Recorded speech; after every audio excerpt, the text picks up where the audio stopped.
चिट्ठी आ गया है, बहुत लोग लौटा चुके हैं, बहुत बोलते हैं कि हम नहीं लौटाएंगे, हम ये करेंगे, लेकिन सरकार के हाथ बहुत लंबी होती है, उनको किसी भी हालत में पैसा लौटाना है। बहुत लोगों का पैसा खाते से कट चुका है, जो नहीं कर हम लोग यहाँ से अपना जो हम लोग का कर्तव्य है, चाहे जो भी कुछ है, हम लोग वहाँ देते हैं, वहाँ सूचना देते हैं कि इन्होंने ऐसा कहा, ये नहीं दे पा रहे हैं, क्योंकि हम लोग समझाए कि भाई ऐसा बात है।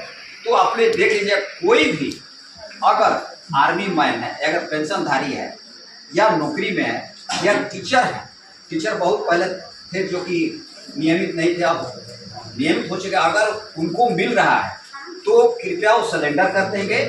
सिलेंडर अगर कर देते हैं तो जो पैसा उनको देना है उससे वो लोग वंचित हो जाएंगे। अगर वो सिलेंडर नहीं करते हैं तो उनको पैसा किसी भी हालत में देना पड़ेगा। ये बात को आप लोग निश्चित सुन लीजिएगा। अगर आपके भाई बंधु जो भी कोई है तो आप लोग इससे अवगत करा दीजिए, ये बहुत जरूरी है। कुछ हम मोटा अनाज के विषय बताएंगे। हमारे पीओ सर ने बताया कि अरहर ये है, अरहर जो है ये 2 केजी और ज्वार 6 केजी 1070 रुपये आप लोगों को लगेगा, और इसको बोना जरूरी है। ऐसा नहीं है कि आप ले लिया अरहर, चलिए हम ले लिए तो हमको जरूरत नहीं है, लेकिन हम लोग देखेंगे इसको बोना आप लोगों को जरूरी है। 1070 रुपया लगेगा। हो सकता है कि आगे कुछ इस पर आप लोग को अनुदान भी कुछ मिलेगा, अभी क्लियर नहीं हुआ है, लेकिन मिलेगा। 1070 है तो हो सकता है कि 2000 तक और रुपया। मड़ुआ जो है आपको 4 केजी है, 4 केजी है 312 रुपया लगेगा। ज्वार है 6 केजी 330 रुपया लगेगा, और सावा है 6 केजी है 552 रुपया। तो आप लोग अगर ये लेना चाहते हैं, हमारे सर बहुत पहले बता चुके हैं कि अभियान यानी 14 ऐसे गांव हैं राजस्व ग्राम, उसमें लोगों को चयनित कर दिया गया है। अगर कोई भाई कोई किसान अगर चाह रहे हैं कि हम लेंगे तो ऐसे भी है कि हम उसमें अभी भी ऐड कर सकते हैं। लेकिन मड़ुआ और ये जो मोटे अनाज जो है इसको और जरूरी हो गया। पहले हमारे लोग थे जो कि मोटे अनाज खेती करते थे तो उनका स्वास्थ्य आँख और कान जो भी था बहुत ठीक था, लेकिन आज देखिए हम लोग बहुत अच्छा खाते हैं, लेकिन स्थिति अलग है। तो इसलिए सरकार का इसको बहुत फोकस है कि मोटे अनाज का खेती कराया जाए, तो इसको जरूरी है। आप लोगों को अगर ऐसी होगा तो हम लोग देंगे। बहुत बहुत धन्यवाद।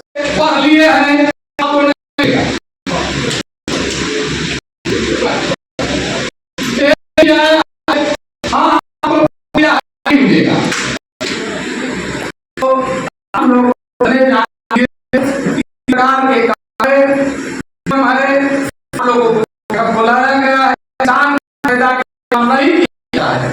अगर हम अभी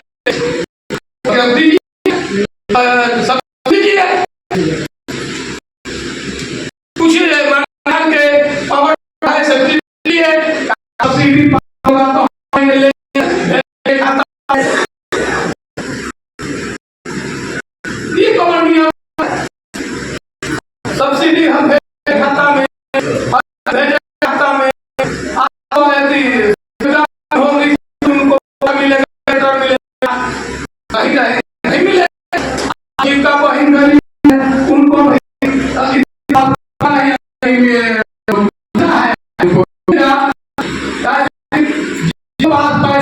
जीविका में नहीं रखते अपनी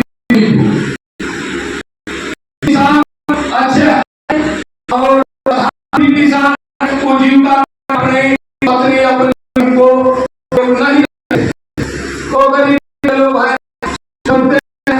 जीविका में है तो हमारी व्यवस्था होने वाला नहीं। तो हम जिला पदाधिकारी कहेंगे कि अगर नियमता किसान के फायदा काम करना है तो बैठक में आवाज उठाइए कि किसान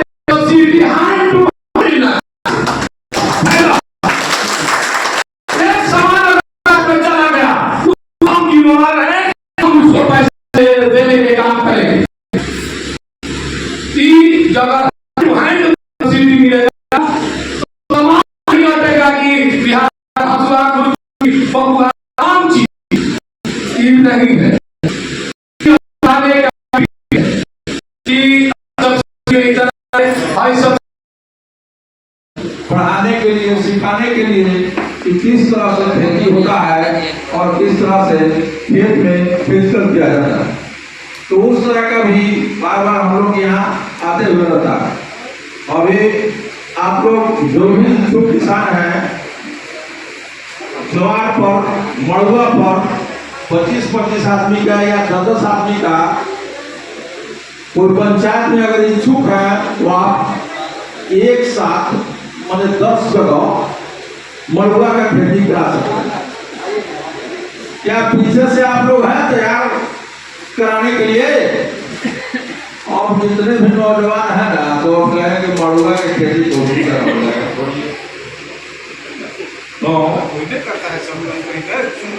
ना, लेकिन जरूरी है मड़ुआ का रोटी तो हम भी खाने लगे। बहुत अच्छा लग रहा है, मीठा लग रहा है।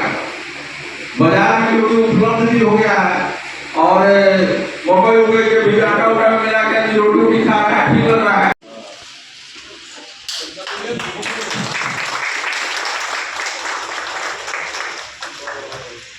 जो स्टील का निडल होता है, जो उसके चमड़े में भिड़ा जाता है, वो आप कर सकते हैं कि भाई आप उसको बदल सकते हैं। उनका बदलना काम भी है और उतना पर्याप्त निडल उनको दिया जाता है। तो सबसे पहले हम भ्रांति निकाल लें जो हमारे मन में इस तरह की गलतफहमी भरी हुई है कि चिका से गाँव गिर जाएगा, दूध कम हो जाएगा। अरे दूध कम हो जाएगा, 1-2 दिन दूध कम हो जाएगा। क्षणिक लाभ के लिए हम क्षणिक लाभ के लिए हम बड़े लाभ को छोड़ देते हैं। आपने देखा कि कोविड के समय में किस तरह से हम लोग टीकाकरण से भाग रहे थे। हमें बताइए कि अगर इतनी पूरी आबादी को अगर टीकाकरण नहीं दिया जाता तो क्या हासिल होता, कितनी बड़ी क्षति होती। तो टीकाकरण बचाव के लिए है और टीकाकरण आपको एकदम सहज भाव से उसको ग्रहण कर देना, आपने लोग कोई फर्क नहीं है ना। अब है कि बहुत सारे लोग ये पूछेंगे कि अच्छा पाल लेने का आर्टिफिशियल इंसेमिनेशन, कृत्रिम गर्भाधान पाल लेना, उसकी व्यवस्था अस्पताल में है या नहीं है। तो मैं स्पष्ट कर दूँ कि अस्पताल में अभी इसकी व्यवस्था नहीं है, लेकिन बहुत सारे सेंटर बनाए गए हैं, वहाँ इसकी व्यवस्था है। और हम लोग एक मैत्री का कॉन्सेप्ट दिमाग लाई है, मैत्री का। उस मैत्री का हम लोग चयन कर रहे हैं। 3 जगह मैत्री है, वो सिद्धा में है, रत्नाड़ में है और आपका बरुणा में है। 3 जगह हमारा मैत्री कार्यरत है, जिसको विभाग इंसेंटिव देते। ऐसा नहीं वो निःशुल्क है ना, उसके लिए सशुल्क आपको उसमें प्रावधान है सशुल्क देने का और आपके घर जाके पाल देने का है। लेकिन इससे क्या होगा कि आप मैत्री जो है बहुत दक्ष होते हैं, वो कार्यकुशल होते हैं वो, और जो भी उसमें आपका फिल्टर गर्भाधान करेंगे तो कंसेंसर रेट जो पाल करने की जो फ्रीक्वेंसी और चांसेस हैं वो ज़्यादा होंगे। और रेट जो भी हमारा 12 पंचायत है उसमें मैत्री का चयन कर रहे हैं, तो आप लोगों को अपने ही पंचायत में फिल्टर गर्भाधान की सुविधा उपलब्ध हो जाएगी। उसका नंबर होगा, आप अपने उसको फोन। अच्छा अभी फर्स्ट फेज में हम लोग 1-1 कर रहे हैं, दूसरे फेज में 2-2 करेंगे, तो उनको भी एक पंचायत में अगर 2 हो जाएगा तो ज़्यादा से ज़्यादा जो एरिया होगा वो उसको आसानी कर सकेंगे, उसको कवर कर सकेंगे। अब है टीकाकरण की चर्चा हो गई, कृत्रिम गर्भाधान की चर्चा हो गई। अस्पताल में पर्याप्त मात्रा में जो दवा है उसको आप अस्पताल में आप जाके वहाँ से सुझा ले सकते हैं। अब आते हैं कि अभी हम लोग टीकाकरण का अभियान चलाएंगे। एक बीमारी होती है ब्रुसेलोसिस। इस बीमारी में क्या होता है कि मवेशी अपने लास्ट ट्राइमेस्टर अंतिम बीमारी में गर्भपात हो जाता है। और गर्भपात होता है तो अगर समझ लीजिएगा 5-10 मवेशी रखे हुए हैं तो उसमें से अगर 2 गाभिन है, 3 गाभिन है, तो प्राय 2 में 3 में कभी-कभी जितना मवेशी आपका गाभिन है उसमें सब में गाभिन है। आज इसमें गिरा कल उसमें गिरेगा। तो इससे बचाव के लिए हम लोग टीकाकरण चलाएंगे। तो वो टीकाकरण गाय में नहीं पड़ेगा, मैंने दूध देने वाली भैंस में नहीं पड़ेगा, वो पड़ेगा फीवर है ना। जो 8-9 महीना से ऊपर जो भी भैंस होने के कगार पे है या जो भैंस हो गई है जिसको हम पालते हैं, उन सभी है ना इन पशुओं में वो हम ब्रुसेलोसिस का टीकाकरण करेंगे। वो 15 दिन के अंदर उसका प्रोग्राम का हम लोग आया वो आपका डोर टू डोर वैक्सीनेशन होगा। एक और महत्वपूर्ण है मुख्यमंत्री जी का 7 निश्चय है, वो उसमें है कि पशुपालन को बहुत दिक्कत होती है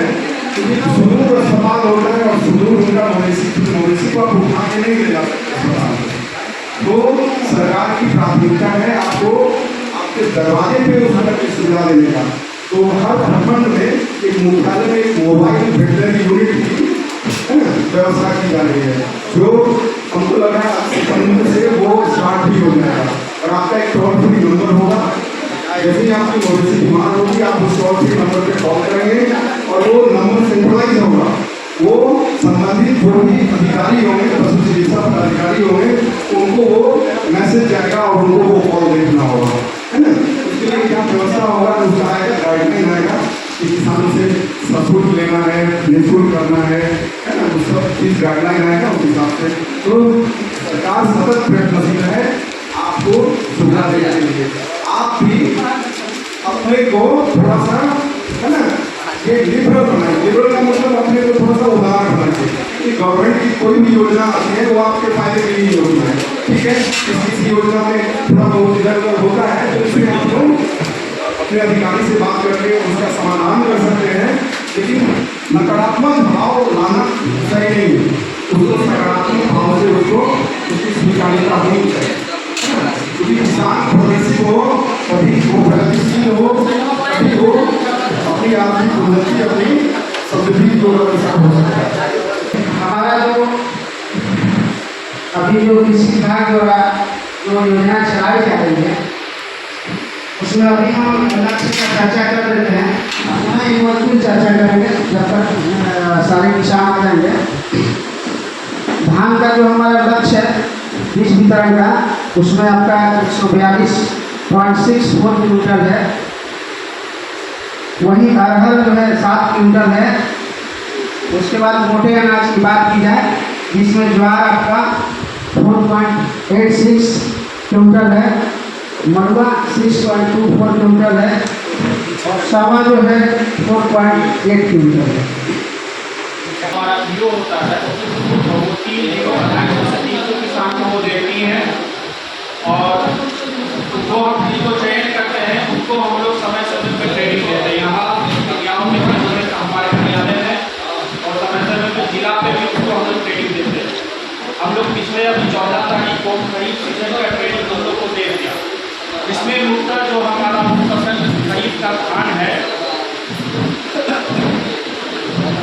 धान के बारे में हम उसको सीड ट्रीटमेंट कैसे करेंगे, फिर सी विधि में, क्योंकि अभी यहाँ पे हम लोग के यहाँ छोटे और गरीब लोग जुड़े हुए हैं, उनके पास लैंड और जमीन कम होता है तो कम जगह में सी विधि से कैसे खेती करेंगे, उनका कैसे बिछड़ा तैयार करना है, फिर मेन फील्ड पे जो मेन खेत होता है उसमें कैसे डालेंगे, उसके बारे में हम लोग ट्रेनिंग देते हैं। और वो जाके अपने पंचायत में अपने वीडियो में वो ट्रेनिंग देती हैं किसान बोले तो मतलब कि महिला किसान, क्योंकि वो समूह में काम करती है, समूह में महिला ही रहती है और उनको वो समय समय पर देती है। और जैसे अभी समय का जो बदलाव हो रहा है, बदलाव जैसा किए से जहाँ हमारे पंचायत में किए था तो सीधे बुआई होती है धान का, उसके बारे में भी हम लोग उनको बताए। यहाँ प्रचलन कम है लेकिन आगे आने वाले समय में ये सब कोई अपनाएंगे। सर आए हैं, जरूर बताएंगे सर जो आए हैं और यही हमारी योजना है। धन्यवाद।